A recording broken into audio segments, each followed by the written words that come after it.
Bueno, hoy vamos a ver moléculas marcadas.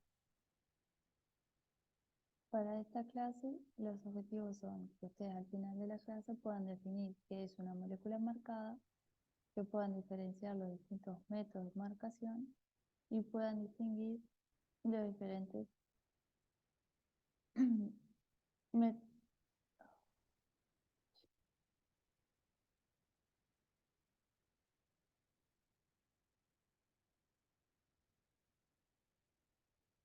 Hoy vamos a hablar de las moléculas marcadas.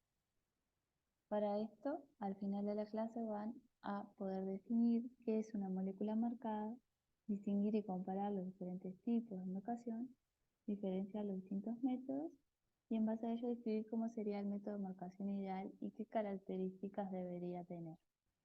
Además de explicar el fenómeno de radiólisis y ejemplificar métodos para evitarlo. Para esto vamos a ver todos los temas que se muestran en el mapa conceptual, siguiendo el orden que allí se especifica. Entonces, nada mejor que comenzar con la definición de qué es una molécula marcada.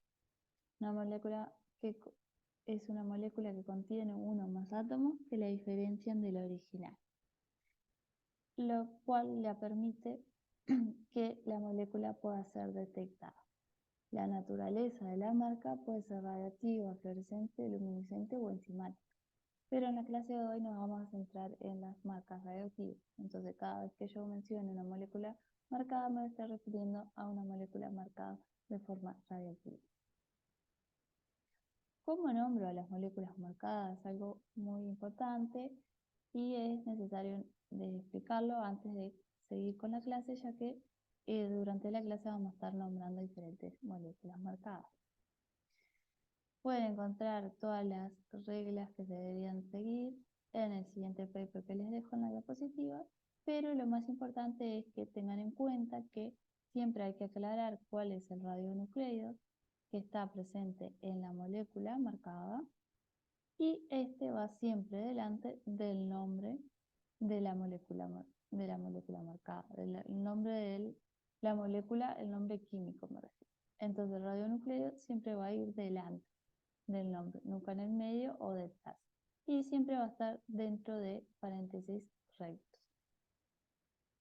Salvo la excepción que se muestra en el segundo ejemplo, donde podemos ver que las indicaciones estereoquímicas sí van delante del radionucleido, como la letra L o la letra S. Pero en todos los demás casos, el radionucleido siempre delante.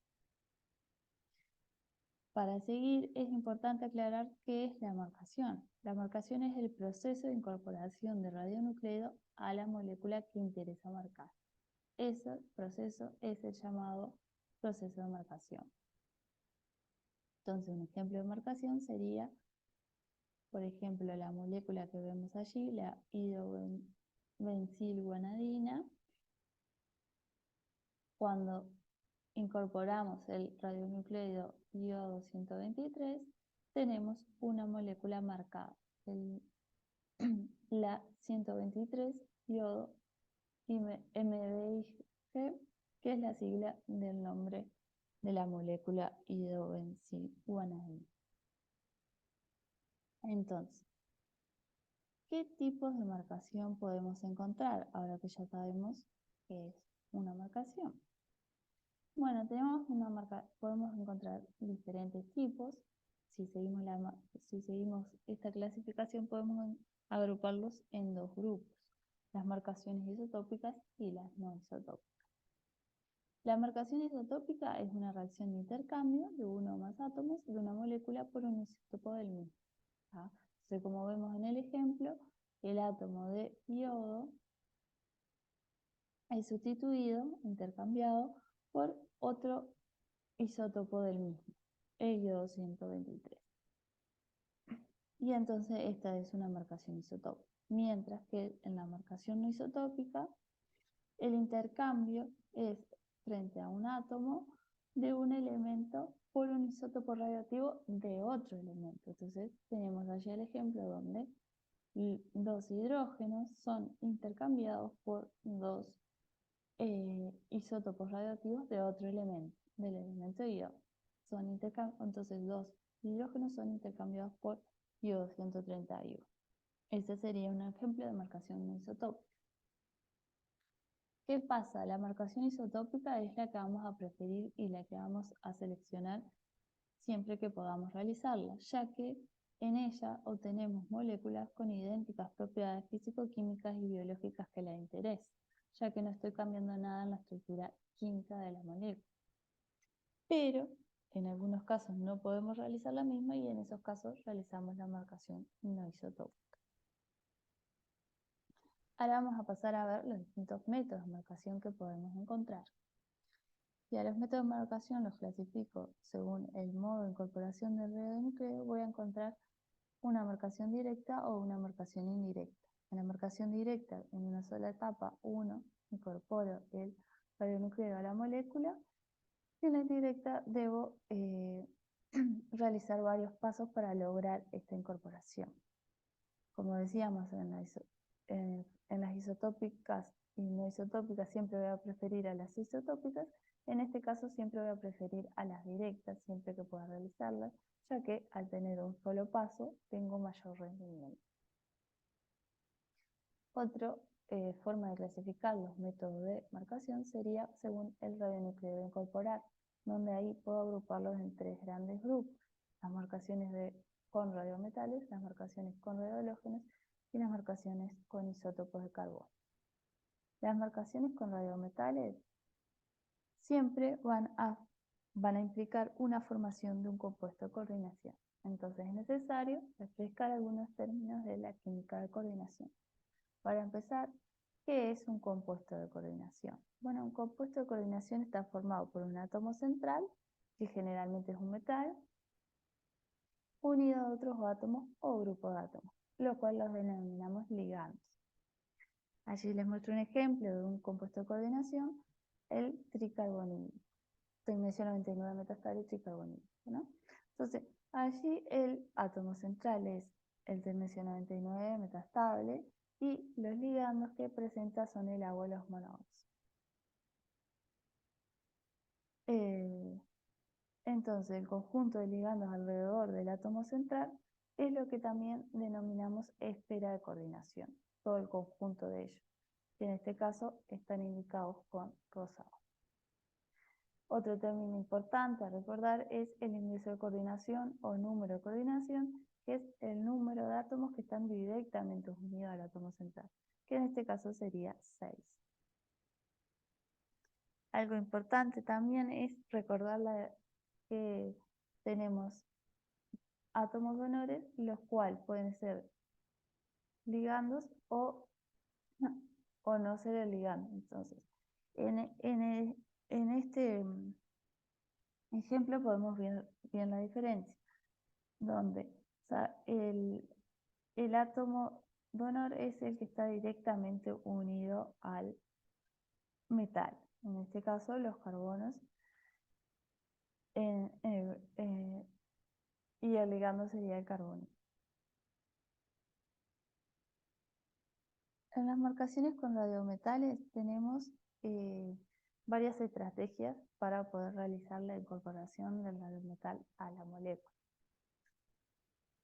En muchos casos se marca de forma directa la molécula con el radiometal, o sea, se incorpora de forma directa el radiometal, pero en algunos casos no puedo lograr esa incorporación del radiometal, ya que mi molécula a marcar, o la que me interesa marcar, no tiene los átomos donores que me permitan esa incorporación, no tiene los átomos donores que se unen al metal que yo quiero incorporar. Entonces, ¿qué hago? Bueno, allí empleo un agente bifuncional. Se llama así agente bifuncional porque se une a dos cosas. Se va a unir a mi metal, porque va a tener los átomos donores necesarios, y se va a unir, por otro lado, a la biomolécula o molécula que yo quiera marcar. Este agente bifuncional puede estar compuesto por la unidad quelante y el espaciador, o solo con la unidad quelante. La unidad quelante es la que presenta los átomos donores, capaces de unirse al metal. Y el espaciador va a ser una cadena carbonada, por ejemplo, algo que me permita poder generar un cierto espacio, una separación entre la biomolécula y mi átomo metálico. ¿Está bien? Debido a que, ¿por qué yo podría querer incorporar un espaciador? Bueno, en muchos casos, los átomos metálicos pueden interferir en la actividad biológica de la biomolécula. Y entonces esta ya no podría transportar a mi átomo radioactivo, mi radionucleido, a la diana que yo quería, que era su función, porque ya no tendría su actividad biológica funcionando. Esto es debido a que la mayoría de las biomoléculas no presentan un metal en su estructura, entonces estos metales podrían interferir, por lo cual se coloca un espaciador para evitar que esto suceda. Y ahora sí vamos a centrarnos en distintos ejemplos de radiometales para que puedan ver ejemplos específicos. Vamos a comenzar por el más querido de la cátedra de nosotros, que es el tecnecio 99 metastable, el cual presenta varias características ventajosas, como su modo de caimiento, que es gamma puro, su periodo de desintegración, que son de 6 horas, y su energía, que es adecuada para poder realizar un estudio de diagnóstico en medicina nuclear. Tiene otra gran ventaja, que su producción es mediante generador, los cuales son sistemas que no son de costo tan elevado como otros sistemas para producir radionucleidos, como el ciclotrón o los reactores. Otra gran ventaja del tecnecio 99 metastable es que la química de coordinación del tecnecio es muy rica debido a la amplia gama de esta asociación que presenta, y además es muy conocida. Entonces, ¿qué debemos recordar de su química? ¿Qué es importante a la hora de marcar? De su química, bueno, eso que estábamos mencionando hace un momento.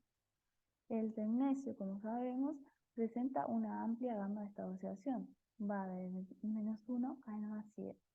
¿Esto qué me permite? Bueno, que las formas reducidas del tecnecio, o sea, todos los estados de oxidación diferentes al +7, tienen niveles de incompletos, por lo que se pueden formar compuestos de coordinación con facilidad. Se, entonces, las marcaciones con tecnecio 99 se realizan mediante la formación de estos compuestos de coordinación, donde los átomos donores son los que brindan los electrones capaces de ubicarse en estos niveles de incompletos del tecnecio. Entonces, a la hora de marcar con tecnecio 99, siempre vamos a tener que realizar dos pasos. Siempre, siempre. ¿Cuál sería el primer paso? Bueno, el primer paso va a ser una reducción del estado de oxidación del tecnecio 99 metastable. ¿Por qué? Porque del generador, del sistema generador, que era de donde yo lo obtengo, ante tecnecio 99, lo obtengo en un estado de oxidación +7, y en ese estado él no es capaz de unirse a otros a moléculas, por lo cual no podría formar no podría marcar con él.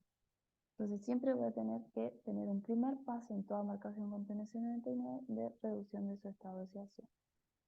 Para esto empleo agentes reductores, y allí les dejo un ejemplo de cuáles son los más utilizados, como el bromuro estanoso y el bromuro de sodio.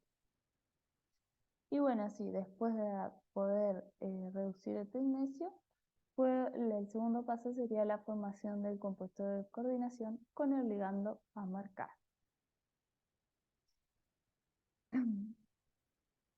Entonces allí le dejo un ejemplo de cómo es reducido el tecnecio 7 a tecnecio 1 mediante la utilización de cloruro estanoso, y como ejemplo de formación de compuesto de coordinación, el mismo que veíamos hoy, ¿no? El tricarbonílico, donde los L son ligandos que yo empleé para poder marcar, o los ligandos que yo deseaba marcar. Entonces, es importante también decir que el tecnecio, como forma distintos tipos de complejos, cómo lo forma, gracias a su diversidad de estados de oxidación, como decía. Entonces yo al tener esa diversidad de estados de oxidación, voy a tener diferentes afinidades, o sea, el tecnecio en estado de oxidación más 1 va a ser afín a cierto tipo de átomos donadores, mientras que en estado de oxidación más 5 a otro tipo de estado de oxidación, a otro tipo de átomos donadores, lo cual también va a generar diversas configuraciones en su primera esfera de coordinación. Entonces, estas diferentes configuraciones en su esfera de coordinación son llamados cores o núcleos, y allí se muestran la amplia variedad que podemos tener con el tecnecio. Esto lo mostramos solo para que ustedes puedan ver cómo de rica es su química y cuál variedad tenemos de moléculas a marcar con tecnecio 91.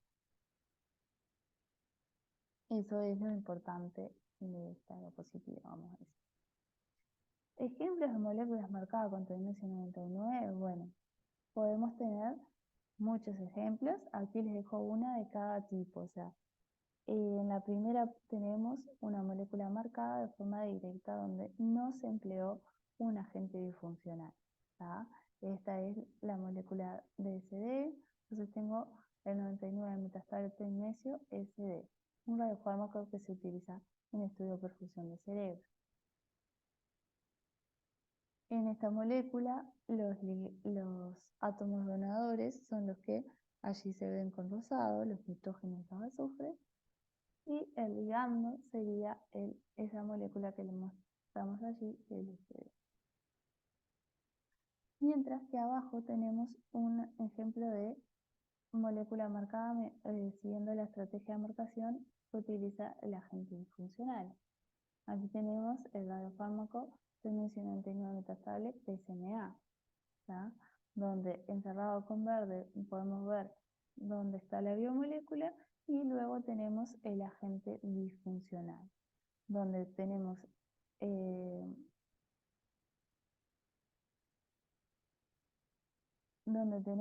aquí la unidad quelante con los átomos donadores necesarios para que se pueda dar la unión del tecnecio a la biomolécula, y esto sería el espaciador, en este caso del agente disfuncional.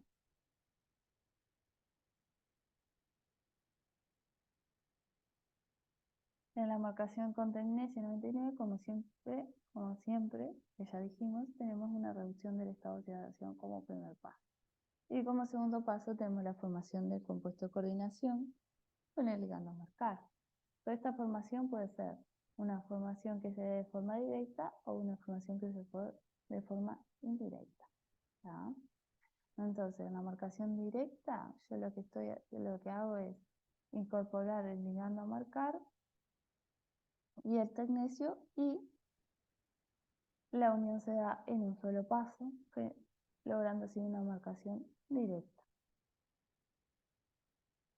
Pero esto no puedo realizarlo con todas las moléculas. En algunas moléculas voy a necesitar el empleo de una marcación indirecta. Entonces voy a tener que utilizar un ligando secundario, el cual se una de forma rápida al tecnecio 99 metastable.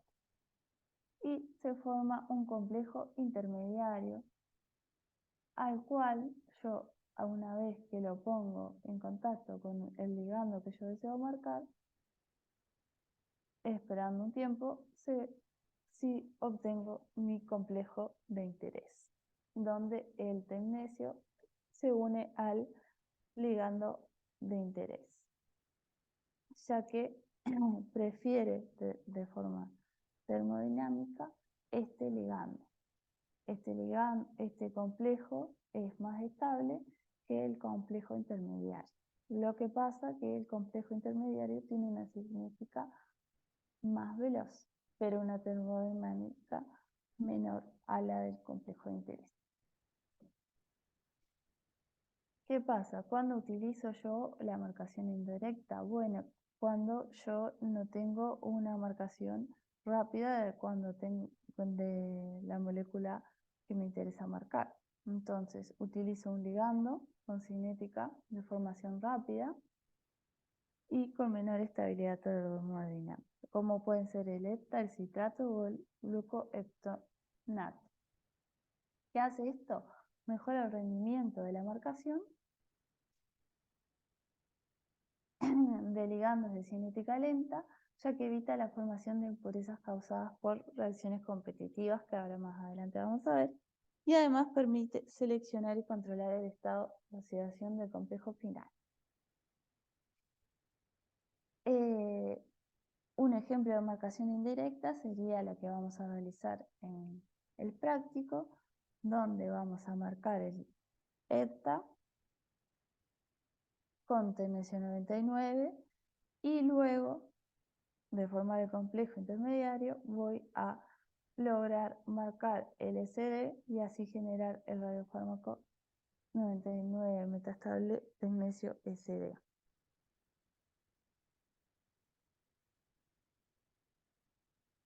¿Qué impurezas tengo yo cuando trabajo con 99 tecnesio metastable? Bueno, puedo tener dos impurezas o estas dos impurezas siempre pueden estar presentes. En realidad puedo tener más de estas impurezas. Otro tipo de impurezas aparte de ellas. Entonces, el perteneciato, esta especie, es cuando tengo el tecnesio en estado de oxidación más 7. Es lo que tengo cuando del generador. Entonces, ¿cuándo puedo tener esta impureza en mis marcaciones? Bueno, cuando tengo una reducción incompleta, cuando coloco menos agente reductor del necesario o cuando tengo una reoxidación. Esa reoxidación se puede dar por una gran cantidad de oxígeno disuelto, que puede deberse a que coloqué burbujas cuando introduje burbujas de aire, cuando introduje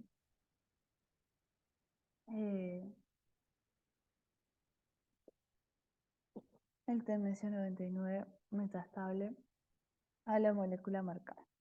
Entonces, para minimizar esta impureza, ¿qué debo hacer?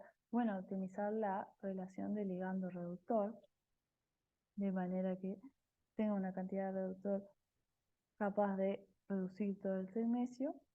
Utilizar eluidos frescos, eso sería utilizar el, el tecnesio 99 recién sacado del generador, de manera de y también puedo eliminar el oxígeno purgando con gas nitrógeno o adicionar antioxidantes para que no ocurra la reoxidación. La otra gran impureza que puedo tener es el dióxido de tecnesio hidrolizado, las especies coloidales, coloide de tecnesio les solemos decir, que esa se da cuando tengo una concentración baja de ligando a un pH neutro. Cuando tengo una concentración baja de ligando, ¿qué sucede? Me queda el tecnesio libre, el perteneciato, a un pH neutro, va a preferir estar como, como estas especies hidrolizadas, las cuales me van a competir y entonces me van a bajar el rendimiento a la hora de la marcación. Y esto sucede cuando tengo ligandos débiles o cuya cinética marcación es lenta. Entonces, ¿qué hago para evitar esto? Bueno, optimizo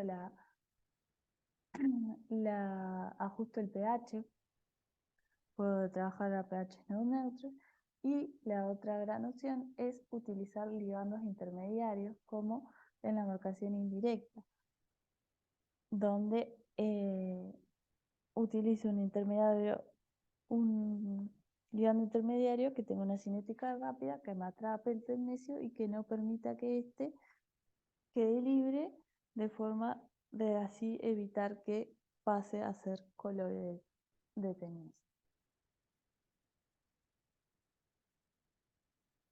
Otros radiometales que se suelen utilizar es el rhenio, y tenemos dos isótopos que son utilizados en el rhenio, el 186 y el 187. debido a sus características nucleares, como podemos verlo allí. ¿Qué pasa con la química del renio? Bueno, pertenece a la misma familia periódica del tecnecio, por lo cual, gracias a la contracción lactánida, ambos metales tienen radios iónicos muy similares y esto hace que sus propiedades químicas sean casi idénticas. Entonces, las marcaciones con ambos isótopos del renio se realizan de forma análoga a marcaciones con tecnecio. La única diferencia o pequeña diferencia que sí tenemos es que tiene un mayor potencial redox, por lo cual voy a necesitar una condición de reacción de reducción más drástica. ¿A qué me refiero con eso? Bueno, voy a tener que emplear una mayor cantidad de agente reductor en el caso de renio. Pero todo lo demás se sigue cumpliendo. El primer paso va a ser reducir el renio y bueno, puede formar una amplia cantidad de complejos de coordinación luego de que sea reducida. Para pasar a hablar de otro radiometal, bueno, el galio 68 es otro radiometal muy utilizado porque presenta, como vemos, características nucleares muy buenas. Su modo de calentamiento de positrón, su periodo de desintegración de 68 minutos y además que también se puede producir mediante generador o ciclotrón. Entonces, tiene esas ventajas que nombramos y aparte tiene una gran ventaja que es también que tiene una química de coordinación conocida como la tenía el tecnecio. Lo único que la del galio no es tan rica. Entonces, ¿qué tenemos que acordarnos de la química del galio? Bueno, que el estado de oxidación más relevante a la hora de las marcaciones va a ser el estado de oxidación más 3, ya que este es el estado de oxidación estable en solución acuosa. ¿Qué tenemos que acordarnos de la química de solución acuosa del galio? Bueno, que su estado de oxidación va a depender del pH que tengamos en solución. A pH menores a 3 voy a tener el galio libre, hidratado solo, y es el galio libre, galio más 3. ¿no? Y a pH entre 3 y 7 lo voy a tener como hidróxido de galio insoluble a concentraciones mayores a las nanomolar y en ausencia de agentes estabilizantes. A pH mayores que 7 se redisuelve este hidróxido de galio, pero esa reacción de disolución es muy lenta, o sea, su cinética es muy lenta. Por lo cual tampoco voy a tenerlo libre al galio más 3 para poder unirse a los ligandos. O sea que a pH entre 3 y 7 no tengo el galio libre ya que está formando hidróxido y a pH mayores que 7 tampoco porque la redisolución de este hidróxido se da de forma muy lenta. Entonces las marcaciones con galio voy a tener que tener presente que la química de la química de coordinación del galio que es similar a otros metales. A todos los metales que tengan estado de oxidación más 3, como el hierro más 3, por ejemplo, va a ser muy similar. Lo cual, ¿qué hace esto? Que estos metales compitan por los ligandos que yo quiera utilizar para marcar con galio, para marcarlos con galio.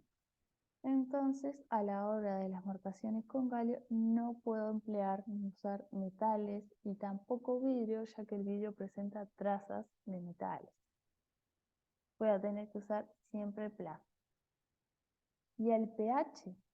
Bueno, ¿qué pH voy a tener que emplear en las marcaciones de galio? Como dijimos, el pH es muy importante a la hora de las marcaciones de galio. Y bueno, voy a tener que emplear un pH de 4,5. ¿Por qué? A pH menores de 3 vimos que el galio lo tengo libre, capaz de unirse a los ligandos. Pero ese es un pH, la verdad, que muy drástico para varias biomoléculas, por lo cual se utiliza pH de 4,5. ¿Qué pasa? Ahí en el CPH yo tenía la formación del hidróxido de galio, dijimos, y entonces el galio no estaba disponible para unirse a los ligandos. Pero tenemos que recordar que eso sucedía cuando el galio estaba a concentraciones mayores a la nanomolar y no había agentes estabilizantes. Entonces, ¿qué hago? Utilizo concentraciones muy bajas por debajo de la nanomolar o de nanomolar y utilizo agentes estabilizantes. ¿Qué son estos agentes estabilizantes? Los ligandos que ya hemos estado mencionando. Entonces, en las marcaciones con galio, lo más importante es usar plásticos y trabajar a pH 4,5 con baja concentración en el galio y utilizando siempre el ligando. Entonces, a la hora de marcar, yo en ideal voy a colocar primero el ligando, o sea, en mi dependo, primero el ligando y luego el galio. Ejemplo de moléculas marcadas con galio, bueno, ahí sí podemos ver un ejemplo que es el galio 68 dotatate, que es un radiofármaco que se usa en tumores neuroendocrinos, donde vemos en esta molécula marcada con galio la estrategia que emplea el agente disfuncional. Ya que vemos, aquí tenemos todo la biomolécula y aquí tenemos la unidad quelante de nuestro agente funcional, el DOTA. Y acá tenemos el TAT. En las marcaciones con galio, los agentes disfuncionales que se utilizan pueden ser de cadena abierta o pueden ser cíclicos. Los agentes disfuncionales de cadena abierta, ahí sí podemos ver algunos ejemplos, el de TPA, el LEPTA y el HBD. Todos ellos, o sea, los agentes disfuncionales de cadena abierta, exhiben un radiomarcador rápido, o sea, tienen una cinética rápida, se unen de forma rápida al galio, que es una gran ventaja. Pero tienen una estabilidad baja, entonces a la hora de trabajar con ellos tengo que tener en cuenta que puedo tener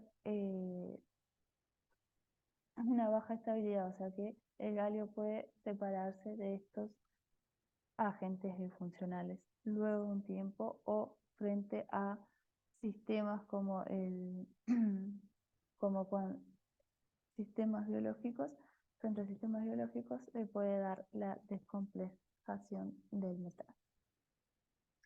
Mientras que los agentes disfuncionales cíclicos, como los que se muestran allí, yo voy a tener una mayor estabilidad principalmente en vivo, donde voy a mantener el galio unido a mi agente bifuncional, pero voy a tener la desventaja de que necesito condiciones más drásticas para que se dé la marcación, para que se dé esa unión del agente disfuncional con el radiometal, en este caso el galio. ¿Qué me refiero con condiciones más severas? Bueno, me refiero a aumento de la temperatura y también a aumentar el tiempo de incubación para que se dé el proceso de marcación.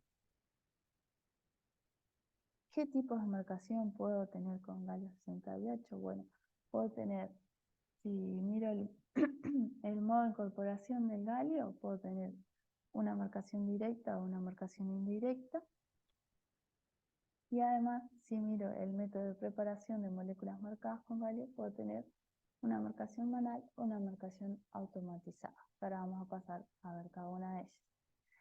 En la marcación con galio 68 directa, yo voy a tener un solo paso y voy a, por ejemplo, incubar la molécula derivatizada con galio 68, mi biomolécula con el agente bifuncional unido, la voy a eso me refiero con mi biomolécula derivatizada, la coloco en un Eppendorf con galio y en un solo paso se da la unión de el galio 68 a la biomolécula derivatizada con el agente funcional. Mientras que en la marcación indirecta yo voy a tener más de un paso donde primero voy a tener que incubar el galio 68 con el agente disfuncional formando así la unión marcando así el agente disfuncional y luego, una vez marcado el agente disfuncional, lo uno a mi biomolécula. ¿Por qué en algunos casos voy a necesitar realizar la marcación indirecta? En el caso de las marcaciones con galio 68, bueno, porque sucede que a veces mi biomolécula no tolera las condiciones de temperatura o pH que yo requiero para la marcación y opto por la marcación indirecta. Si mi biomolécula soporta las condiciones de temperatura y pH, siempre voy a optar por una marcación directa. Y refiriéndonos a lo de marcación manual o automatizada, en la manual, las marcaciones manuales se hacen directo en una mampara y las hace el operario. En las automatizadas lo que utilizo son módulos de síntesis, donde yo los manejo por un software y el operario en sí no tiene incidencia directa con la con la molécula ni con la radioactividad, vamos a decir. Las dos tienen sus ventajas y desventajas, que, bueno, la manual va a depender mucho del operario, pero es más versátil, o sea que me permite mayores cambios a la medida que voy realizando la marcación y también tiene un menor coste. Pero, claro, yo me expongo a la radioactividad de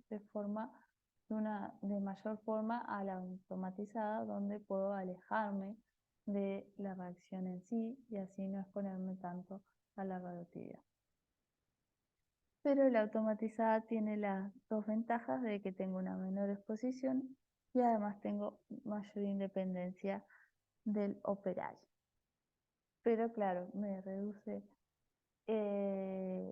la versatilidad en la síntesis y además se ve incrementado el costo de forma marcada, ya que voy a tener que emplear módulos de síntesis que son de un costo bastante elevado. Otros radiometales que puedo ver que son muy ampliamente utilizados es el indio 111, el cual tiene un modo de caimiento gamma y captura electrónica y un periodo de somatización de 2,8 días. Perdón. El indio 111 tiene muchas similitudes con el galio 68. Una de ellas es su estado de oxidación +3, por lo cual sufre hidrólisis a pH mayores que 4, formando el hidróxido de indio en este caso, y por lo cual va a preferir los mismos agentes disfuncionales que el galio, ya que tiene ese estado de oxidación +3 y tiene ese estado de oxidación +3 y además tiene un radio bastante similar. También va a tener la competencia de hierro +3, al igual que en las marcaciones de galio. Y las diferencias que tiene con el galio 68 es que su tamaño y su densidad de carga es un poquito mayor, por lo cual su índice de coordinación es un poco mayor. También tenemos al itrio 90 y al luteo 177, los cuales también tienen varias similitudes con el galio, ya que su principal estado de oxidación es el +3, tienen similar carga y radio iónico y química de coordinación, y también precipitan en solución acuosa con aniones como hidróxidos o fosfatos o carbonatos, como sucedía con el galio, pero puedo generar una selectividad por estos radiometales utilizando macrociclos mayores, porque ellos tienen un radio iónico mayor al de galio. Entonces voy a necesitar macrociclos mayores, con 8 átomos menores en vez de 6, como era el caso del galio. Los agentes disfuncionales que se suelen utilizar con el litio y los lantáneos son los que se muestran allí, que como ven son muy similares a los empleados con galio, solo que el hueco que generan es mayor, por lo cual estos que tienen mayor radio iónico los van a preferir. Ahora sí vamos a adentrarnos a las marcaciones con radiohalógenos. Entonces vamos a pasar a hablar del yodo y del flúor, que son marcaciones bien diferentes a las marcaciones por radiometales, ya que en estos casos no voy a formar compuestos de coordinación, porque no estoy trabajando con metales. Entonces, en el yodo se utiliza mucho 3 isótopos de él, el yodo 123, el yodo 125 y el yodo 131. Y los 3 son utilizados para diferentes aplicaciones debido a sus distintas características. Mientras el yodo 131 es usado para terapia gracias a su periodo de desintegración de 8 días y a que tiene una emisión beta aparte de la gamma, beta menos, el yodo 125 es usado en ensayos in vitro debido a que tiene emisión gamma y que su periodo de desintegración es lenta. Mientras que el yodo 123, con un periodo menor de 13 horas y, y un modo de calentamiento gamma, va a ser utilizado principalmente para diagnóstico.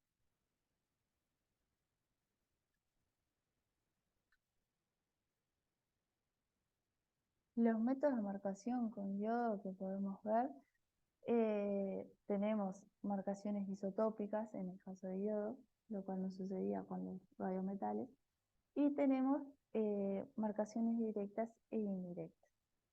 En las directas voy a incorporar al yodo de forma en un solo paso a mi molécula marcar, y en las indirectas voy a tener que emplear un reactivo auxiliar para poder lograr la incorporación del yodo a la molécula marcar. Entonces, en los métodos directos voy a tener un primer paso donde voy a donde voy a oxidar el ioduro a la forma química de iodono con un agente oxidante. Siempre voy a tener ese primer paso porque voy a necesitar el ion idóneo para que se pueda dar la marcación de la proteína, para que se pueda dar la incorporación de yodo a los residuos de tirosina, por ejemplo, de la proteína o del péptido. En este caso, esa incorporación va a ser mediante una reacción de sustitución electrofílica aromática y el mecanismo de esta reacción se muestra allí. Los distintos métodos de marcación directos son todos análogos en el sentido de que tienen un primer paso donde se oxida el ioduro idóneo y en el segundo paso se incorpora el isótopo de yodo a la molécula a marcar, que tiene que ser un residuo de tirosina. Pero lo que varía en ellos es qué agente oxidante se emplea. Las ventajas que presentan estos métodos de marcación es que son rápidos y tienen altos rendimientos al presentar un solo paso. El problema que tienen es que yo estoy exponiendo a la proteína o péptido a un agente oxidante y esto puede ser una condición muy drástica para algunas proteínas o péptidos. Por lo cual surgieron los métodos indirectos donde yo empleo un reactivo auxiliar al cual le incorporo el isótopo de yodo y una vez incorporado lo hago reaccionar para unir la proteína al yodo. Y así no expongo la proteína o el péptido a las condiciones drásticas de oxidación de yodo. Entonces, para esto, les dejo un ejemplo donde se emplea el reactivo auxiliar que es llamado reactivo de Bolton y Hunter, porque este ejemplo es un método indirecto que se llama de Bolton y Hunter. Entonces, el reactivo auxiliar que se emplea es este, al cual le incorporo el isótopo de yodo, el yodo 125, en el residuo, en el vinilo, perdón, y mediante una sustitución electrofílica aromática otra vez. Y luego, sí, gracias al grupo funcional que presenta este reactivo, puedo unirlo a una proteína en un solo paso. Entonces, las ventajas que presentan los métodos indirectos de marcación con yodo es que la proteína no se expone a la presencia de oxidantes ni reductores y además no necesita presentar el residuo de tirosina para poder incorporar el yodo, ya que está dado por el reactivo de Bolton y Hunt.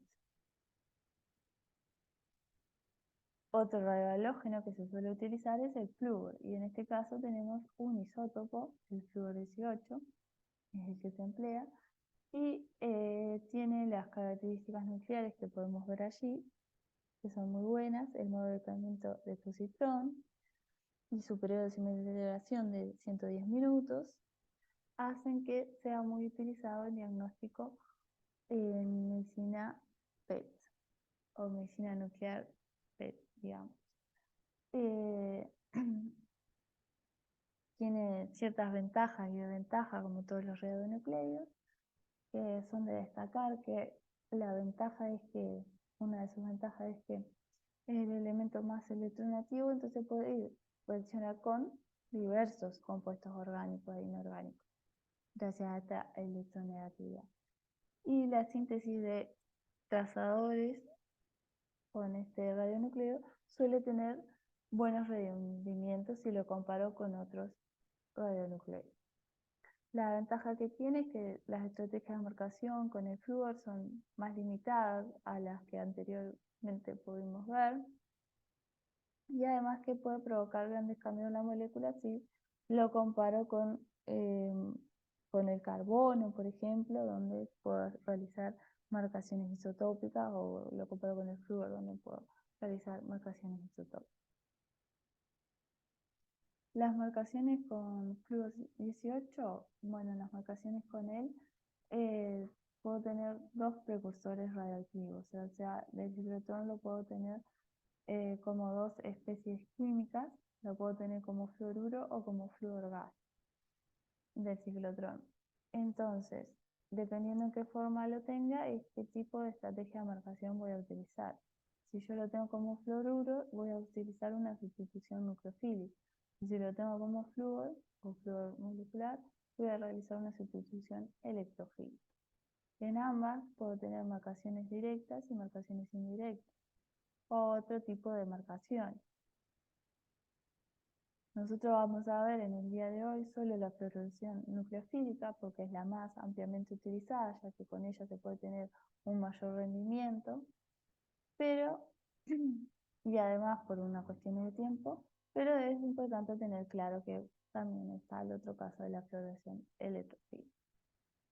Entonces, en la fluoración nucleofílica lo más importante es saber y tener clarísimo que la especie de flúor que se utiliza es el fluoruro. Y bueno, sus ventajas, como ya dijimos, es que es capaz de llegar a muy buenos rendimientos. Y además que se trabaja con lípidos. Por en el caso de la fluoración electrofílica, donde trabajo con flúor gas, trabajando con gases, lo cual tiene ciertas dificultades a la hora de la manipulación, y además que siempre me va a bajar el rendimiento. Las desventajas, bueno, es que tengo que activar el fluoruro para poder incrementar su nucleofilia y así poder generar la incorporación del flúor a la molécula marcada. ¿Cómo lo activo?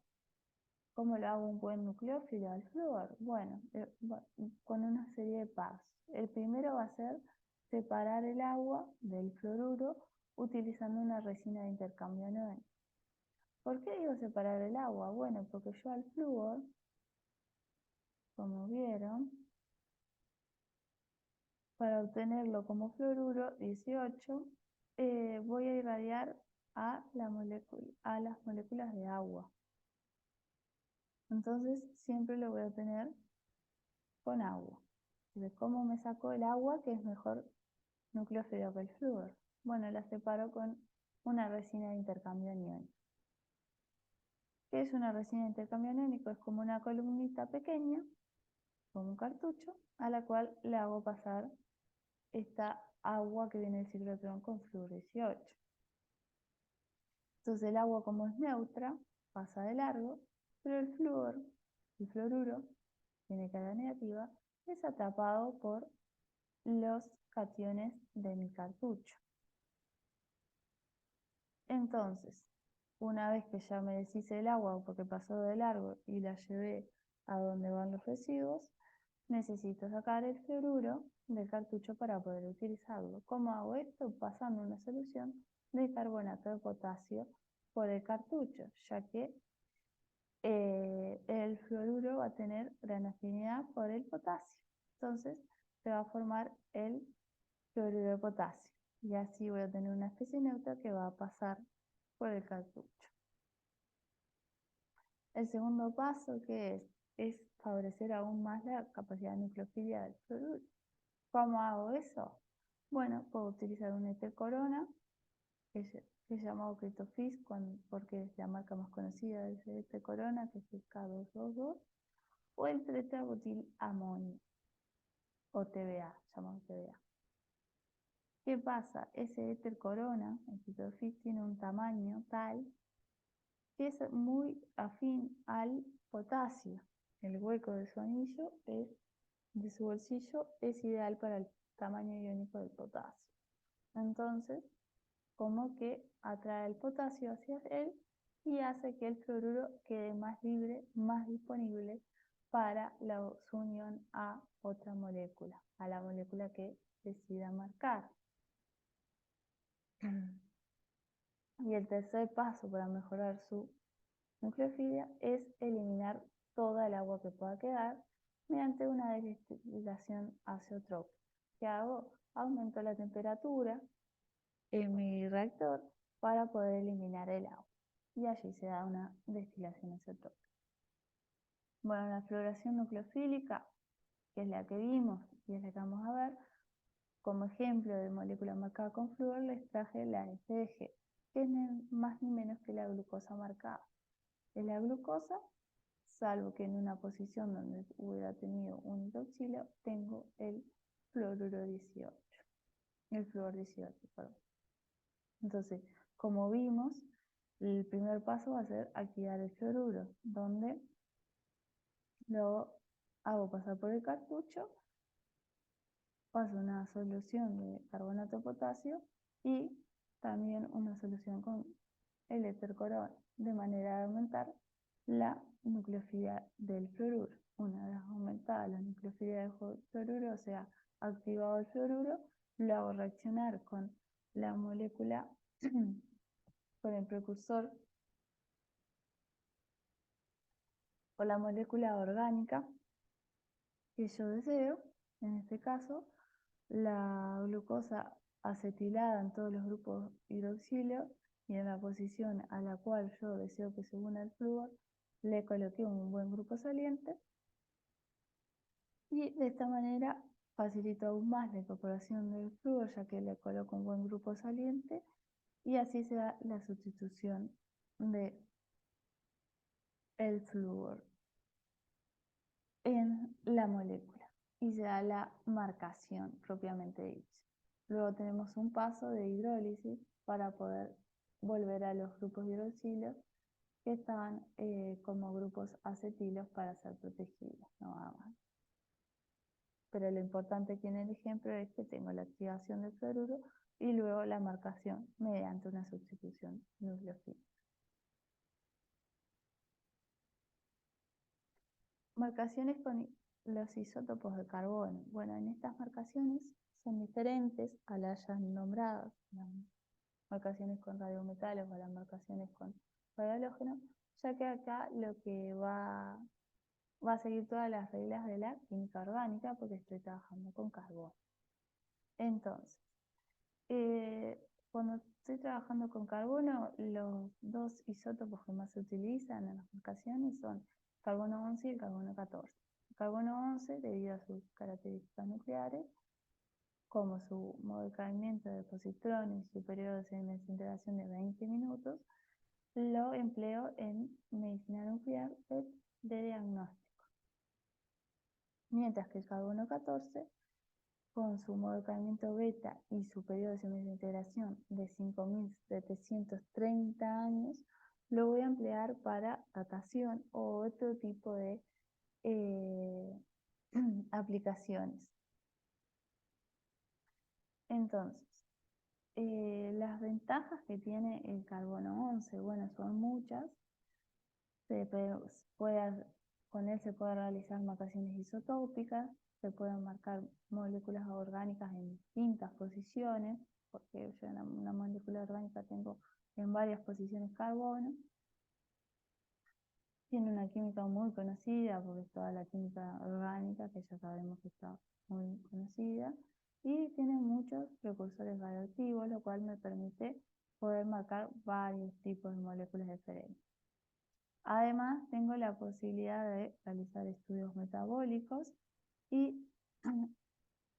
pero tengo la desventaja de que tiene un periodo de semicintegración corto, de 20 minutos, tengo bajos rendimientos de marcación, y es muy costoso porque voy a tener que tener un ciclotrón para poder producirlo, y además voy a tener que, en las marcaciones con carbono, al tener ese periodo de semidesintegración tan corto, siempre voy a emplear módulos de síntesis, o sea, voy a realizar marcaciones automatizadas, por lo cual esto me incrementa muchísimo el costo. Carbono 14, tengo exactamente las mismas ventajas que carbono 11, pero voy a tener la ventaja un poco diferente. Voy a tener bajo rendimiento de marcación y voy a tener altos costos, al igual que con el carbono 11, pero debido a que él se adquiere mediante un reactor, no con un ciclotrón, pero lo cual también es de un costo elevado. En las marcaciones tanto con carbono 11 como con carbono 14, puedo tener tres diferentes estrategias de marcación. Puedo tener una sustitución isotópica, donde, como ya vimos, sustituyo el carbono estable por carbono 11 o carbono 14. O puedo realizar marcaciones no isotópicas, las cuales puedo realizarlas de diferentes formas. En una podría derivatizar mi molécula realizando varios pasos de síntesis sintética, varios pasos de síntesis, perdón, para generar esta molécula derivatizada, lo cual implica tiempo y trabajo, pero tiene la ventaja de que en un solo paso, cuando yo ya tengo la molécula derivatizada, puedo realizar la marcación en un solo paso con el carbono, tanto 11 como 14. Si no quiero realizar tanta síntesis orgánica, tengo la opción de trabajar con mi átomo radioactivo y de realizar distintas reacciones con él, siempre trabajando con actividad, para generar un precursor radioactivo tal que me permita la unión a la molécula que yo deseo marcar. Entonces, las marcaciones con carbono 11, por ejemplo, siempre voy a tener, y con carbono 14, siempre voy a tener mi agente de marcación, que es mi precursor reactivo, más el precursor o molécula a marcar, que va a ser una molécula orgánica, para poder generar la molécula marcada con carbono 11 o carbono 14. En estas marcaciones, las marcaciones con carbono 11, voy a necesitar un gran exceso del precursor de la molécula orgánica que yo deseo marcar. Voy a necesitar una minimización de los volúmenes de reacción para favorecerla. Voy a trabajar con volúmenes muy pequeños, como 1 mililitro, por ejemplo. Y además voy a necesitar incrementar mucho la temperatura y la presión o emplear técnicas como la de ultrasonido o microondas para brindarle más energía a la reacción y de esta manera que sí se dé mi reacción de marcación. ¿Por qué todo esto? Porque yo necesito que esta reacción se dé de forma muy rápida. No es como en la química orgánica que yo puedo esperar días para que se dé las reacciones, sino que en este caso yo necesito trabajar rápido debido, en el caso del carbono 11, al corto tiempo al corto periodo de semicintegración que presenta de 20 minutos. Por eso tengo que tener en cuenta estas características. ¿Qué pasa con, ahí en este caso si es con el carbono 11 y con el carbono 14? Voy a tener que tener cuidado con la actividad específica. ¿Qué es la actividad específica? Bueno, es la actividad por número de moléculas a marcar.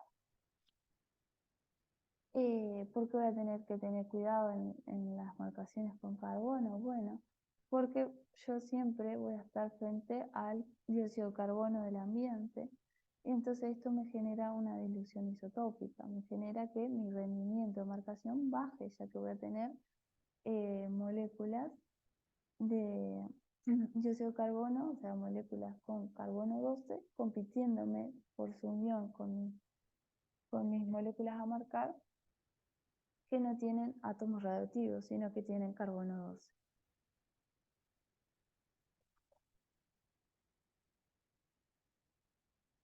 Las marcaciones con carbono 11, como dijimos, pueden seguir muchas estrategias de marcación porque puedo contar con muchos precursores radioactivos, a diferencia del flúor que tenía solo el fluoruro o el flúor gas. Como ven aquí, puedo tener dióxido de carbono, metano, ácido nítrico, o yoduro metilo, triflato metilo o monóxido de carbono. Todas ellas con carbono 11, lo cual me permite una amplia variedad de acciones a poder realizar. Y en las marcaciones con carbono 14 me sucede lo mismo. Tengo también ya dos precursores que son ampliamente utilizados como el dióxido de carbono y el carbonato de bario, pero además también los distintos metales unidos al ciano se pueden utilizar como precursores radiactivos de carbono 14. Entonces las marcaciones con estos isótopos de carbono pueden ser todas las que ustedes conocen de química orgánica: metilaciones, carbonilaciones, cianaciones o uniones con el dióxido de carbono. Las más ampliamente utilizadas son las metilaciones, ya que tienen una química sencilla y rápida y producen pocos productos secundarios, o sea, pocas impurezas. La ventaja que tiene es que necesito que las moléculas tengan ciertos grupos funcionales para que se puedan dar, como van a tener que tener o por lo menos un nitrógeno, un oxígeno, un azufre, donde yo pueda metilar. Ahora que ya vimos todos los distintos métodos de marcación, me podrían decir cuál es el método ideal de marcación. El método ideal de marcación va a ser el que obtenga la molécula marcada con alta pureza, que presente un alto rendimiento y que tenga un número mínimo de etapas. Además de que modifique mínimamente a la molécula y que sea económico.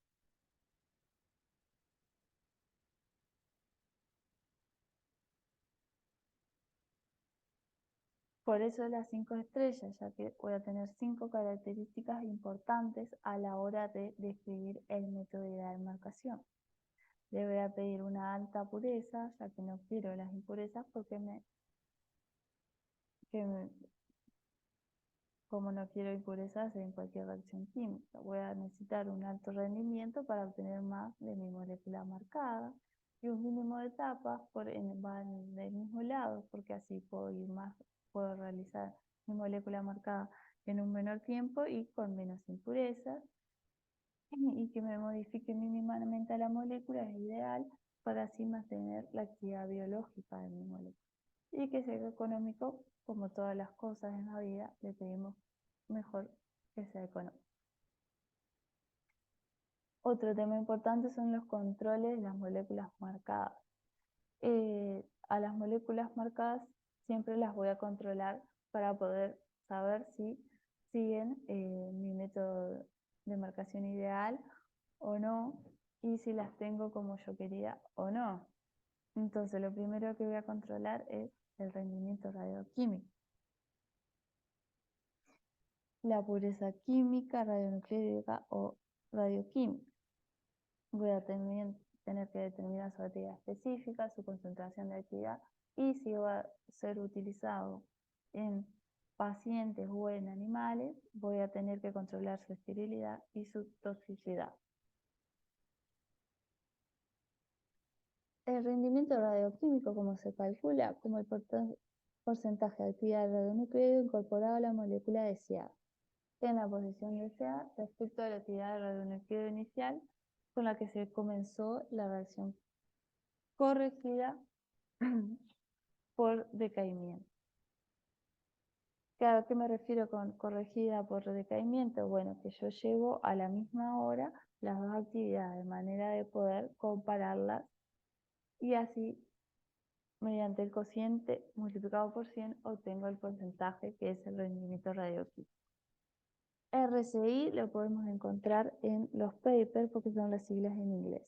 Cuando encuentro la sigla AY es cuando tengo el mismo cálculo pero no se realizó la corrección por decaimiento.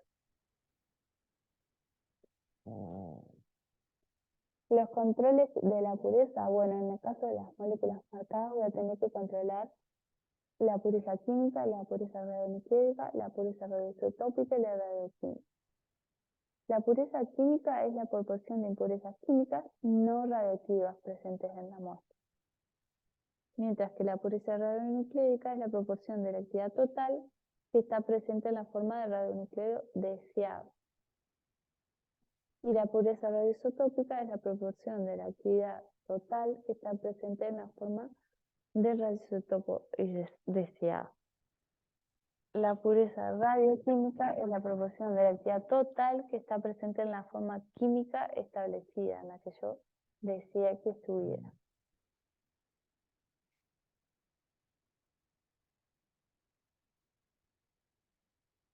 O sea, yo en la pureza química voy a tener que tener en cuenta las impurezas químicas, no radioactivas, mientras que pueden afectar la estabilidad de la molécula marcada. Mientras que en la pureza radionucleica lo que voy a tener en cuenta son las impurezas o sea, otro radionucleido que esté presente al que yo deseaba. En la radioisotópica voy a tener en cuenta los radioisótopos que pueden estar presentes diferentes al que yo deseaba. Y en la pureza radioquímica ya sí me fijo la proporción de la actividad total que esté presente en la forma química que yo quería con el radionucleido en la posición que yo quería. Ejemplo, en una de estas purezas. Bueno, tengo...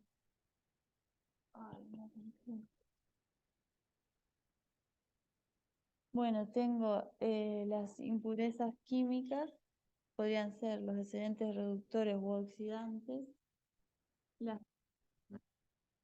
En el caso de una marcación con yodo 125, podría ser el xenón 124, ya que el yodo 125 se produce a partir del xenón 124. Las impurezas radioisotópicas que podría encontrar sería un isótopo del yodo, entonces podría ser el yodo 126 en este caso, que es diferente al yodo 125, por eso sería una impureza. Y las impurezas radioquímicas podría ser el yoduro de sodio, ya que de esta forma es que se obtiene el yodo radioactivo en forma de yoduro de sodio, o podrían ser fragmentos proteicos marcados que no sean la proteína entera que yo quería marcar. Entonces estarían jugando un papel de impureza. ¿Qué otro control se puede hacer? y se realiza es el control de la actividad específica. ¿Qué es la actividad específica? Bueno, la actividad específica es la actividad incorporada por unidad de masa en la molécula a marcar. Y la concentración de la actividad es la actividad incorporada por unidad de volumen que se encuentra disuelta en la molécula marcada. Entonces, la gran diferencia entre estos dos conceptos es que uno es por unidad de masa y el otro es por unidad de volumen. Los otros controles que se pueden realizar a las moléculas marcadas son el control de esterilidad, toxicidad y pirógeno. Estos controles se realizan si la molécula marcada va a tener una aplicación en pacientes o en animales, solo en esos casos. Otro concepto muy importante es la radiólisis. La radiólisis es el fenómeno de destrucción de la molécula marcada por acción de las radiaciones de su propio radionucleido. Este fenómeno se puede dividir en 3 eventos: descomposición primaria interna, descomposición primaria externa y descomposición secundaria. La descomposición primaria interna es la que se da cuando al decaer el radionucleido se origina un átomo de un elemento diferente, lo cual provoca que el enlace se rompa, ya que no tienen las mismas propiedades químicas este elemento diferente, y la molécula se descompone. En el ejemplo allí podemos ver que teníamos el carbono 11 que decayó, entonces se convirtió en boro, por lo cual ella, el azufre, no va a querer mantenerse unido al boro y tengo la formación de una impureza química en este ejemplo, ya que la molécula que se muestra allí no tiene ningún átomo radiactivo, es una impureza química. El evento de descomposición primaria externa es la descomposición que es causada por la radiación emitida por otra molécula marcada en la solución. Entonces, otra molécula decae su radionucleido y afecta a las moléculas adyacentes, generando diferentes tipos de impurezas que pueden ser tanto radioquímicas como químicas. En el ejemplo que se muestra allí es química, pero pueden ser de los dos tipos. Este evento es más relevante cuando el radionucleido de la molécula presenta un bajo poder de penetración, como un emisor alfa o un emisor beta. En esos casos, este evento es más importante. Por ejemplo, de los radionucleidos que vimos, el lutecio 177, que es emisor, podría tener mayor descomposición primaria externa. El evento de descomposición secundaria es cuando la descomposición se da por la radiación que incide sobre el medio, sobre el solvente, generando así radicales libres o electrones sorbatados, los cuales a su vez destruyen a la molécula marcada, y así es que se dan las diferentes impurezas.